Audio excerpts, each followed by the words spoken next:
Welcome to the Future of Money Part 3.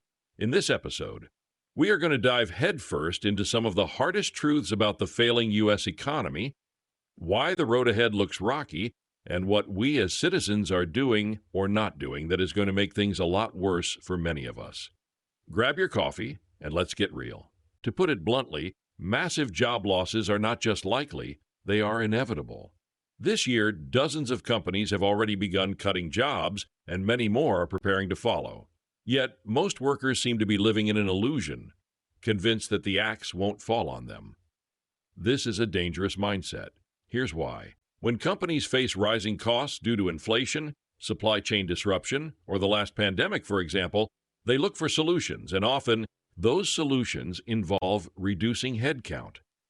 If you're among the staff or employee headcount, and you are not preparing for the possibilities or probabilities now, you could find yourself in a tough spot sooner than you think. Let's talk about the reasons behind these job cuts. First off, operating costs have simply become too high, driven by inflation that's affecting everything from raw materials to wages. For many companies, the only way to balance their books is to slash jobs. Add to this the pressure from shareholders, those investors who only care about profits. If a company doesn't grow, its investors aren't happy. This drive for profit is what keeps businesses looking for the most efficient, cost-effective ways to operate and survive in this ever-dwindling economy. And what could be more efficient than AI and robotics? These technologies don't ask for raises, don't take sick days, and don't need benefits. For companies, this means replacing human workers is not just an option, it's the obvious best choice. AI and robotics are becoming the go-to solution for cost savings, and millions of jobs that were once safe are now on the chopping block. But here's the real kicker. We, the U.S. citizens, are making things worse. How are we causing things to get worse? Well, in case you haven't noticed, countless Americans have gotten hooked by online marketplaces like Temu, AliExpress, and Shein, buying cheap goods directly from factories in China. It might seem harmless, even savvy, to grab the best deal for your budget, but those deals come at a cost that most of us fail to see. Every dollar spent on these foreign marketplaces is a dollar taken away from American businesses.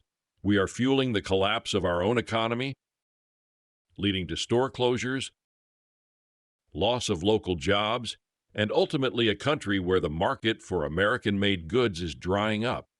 We're sacrificing our economic existence and livelihood for the cost of cheap goods. It's easy to think that politicians will swoop in to save us, that somehow, if we just vote for the right person, everything will be okay. But let me be blunt. That's not going to happen. It's already too late for political intervention. The people we elect are too caught up in their own civil war, blaming each other, fighting pointless battles, and putting on a show for the cameras. They're far too distracted to focus on establishing productive solutions for U.S. citizens. Worse yet, most citizens are so caught up in this political theater, they actually take sides and believe they've won something when their party wins, though it has been decades since either party has given us anything of economic significance. Instead, we've been conditioned to put our hopes in leaders who see us as nothing more than sheep to fleece for their own gains. Or, can you point out the last time a politician has missed a payday? Currently, the ship called the USA is sinking, and while we're being entertained by the drama and distractions, the politicians are already boarding the lifeboats.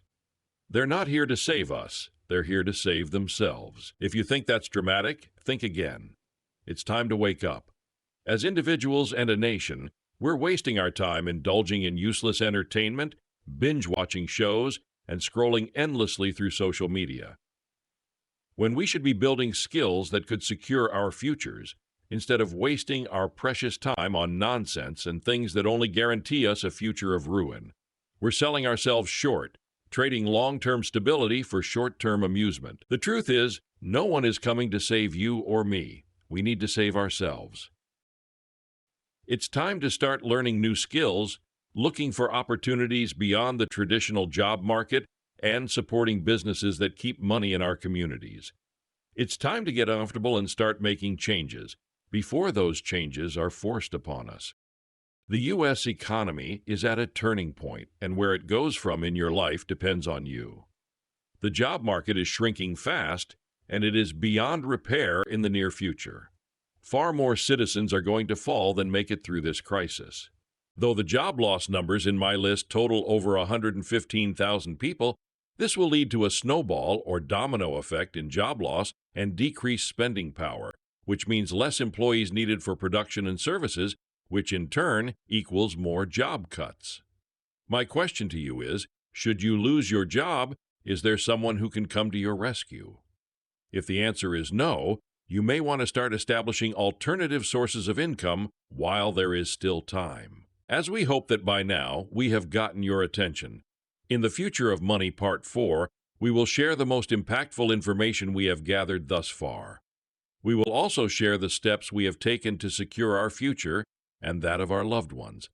Remember, change starts with awareness, and awareness should lead to action. Take control of your future because the people in charge certainly won't do it for you. Thanks for listening, and until next time, stay sharp, stay prepared, and don't fall for the illusions.